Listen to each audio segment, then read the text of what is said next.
Neat ಪರೀಕ್ಷೆಗಳ ಬಗ್ಗೆ ಈಗಾಗಲೇ ಸಾಕಷ್ಟು ಸುದ್ದಿಯಾಗಿದೆ. ನಮ್ಮ ನಾಯಕರು ಆಗಿರ್ತಕ್ಕಂಥ ಪಾರ್ಲಿಮೆಂಟ್ನಲ್ಲಿ ವಿರೋಧ ಪಕ್ಷದ ನಾಯಕರಾದ ಸನ್ಮಾನ್ಯ ಶ್ರೀ ರಾಹುಲ್ ಗಾಂಧಿಯವರು ಈ ಬಗ್ಗೆ ಬಹಳ ದೇಶದಲ್ಲಿ ಎಲ್ಲ ಕಡೆ ಎಲ್ಲ ರಾಜ್ಯಗಳಲ್ಲಿ ಹೋಗಿ ಸಾಕಷ್ಟು ಮಾತಾಡಿದ್ದಾರೆ. ಇದಕ್ಕೆ ಕೇಂದ್ರ ಸರ್ಕಾರದ ವಿರುದ್ಧ ಸಾಕಷ್ಟು ಹೋರಾಟ ಮಾಡ್ತಾಯಿದ್ದಾರೆ. ಈ ದೇಶದಲ್ಲಿ BJP ಸರ್ಕಾರ 8 ವರ್ಷಗಳಲ್ಲಿ ಸುಮಾರು 89 ಸಾರಿ ಪ್ರಶ್ನೆ ಪತ್ರಿಕೆಗಳು ಲೀಕ್ ಆಗಿವೆ BJP ಸರ್ಕಾರದ ಅವಧಿಯಲ್ಲಿ. ಈಗ ನಮ್ಮ AICC ಅಧ್ಯಕ್ಷರ ಸನ್ಮಾನ್ಯ ಶ್ರೀ ಮಲ್ಲಿಕಾರ್ಜುನ್ ಖರ್ಗೆ ಅವರು ಕೂಡ ರಾಜ್ಯಸಭೆಯಲ್ಲಿ ಇದರ ಬಗ್ಗೆ ಮಾತಾಡಿದ್ರು.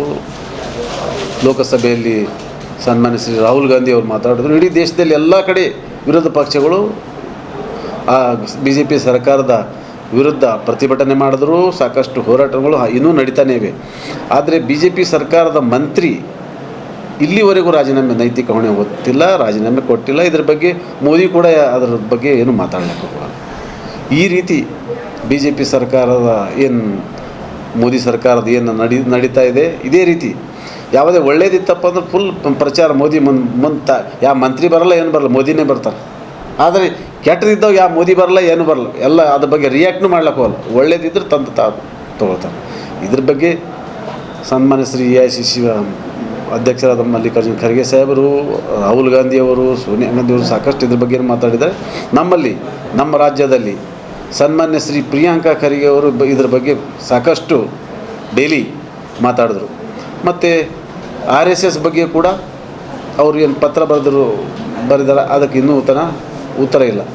ಆದರೂ ಇಲ್ಲಿಗೆ ಬಂದು ಹಾರಿಕೆ ಉತ್ತರ ಕೊಟ್ಟರು ಮುಖ್ಯಸ್ಥರು ಬಂದು.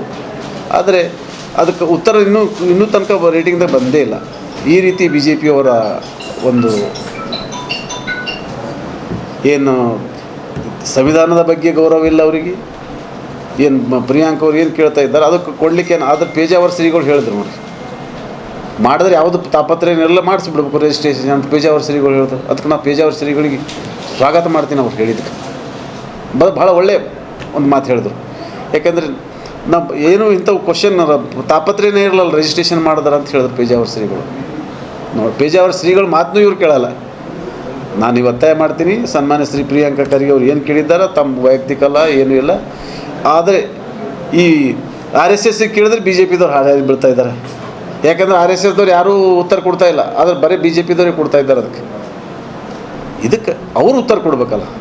RSS ಮುಖ್ಯಸ್ಥ ಮೋಹನ್ ಭಾಗವತಕ್ಕೆ ಏನು ಬರೋದಾರ ಲೆಟ್ರ್ ಅವ್ರು ಉತ್ತರ ಕೊಡಬೇಕು. ಅವರು RSS ಪದಾಧಿಕಾರಿಗಳು ಕೊಡ್ಬೇಕು. ಆದರೆ BJPದವ್ರು ಅದಕ್ಕೆ ಹಾರಿಕೆ ಉತ್ತರ ಕೊಡ್ತಾರೆ. ಸುಮ್ಮನೆ ಸಪೋರ್ಟ್ ಏನೂ ಇಲ್ಲದೆ ಗಾಳಿಗೆ ಮಾತಾಡೋದು, ಅದ್ರ ಬಗ್ಗೆ ಏನೂ ಇಲ್ಲ. ಅವ್ರು ಏನು ಬರ್ದಾರ ಅದಕ್ಕೆ ಏನು ಉತ್ತರ ಕೊಡಬೇಕಂಬೋದೇ ಇಲ್ಲ.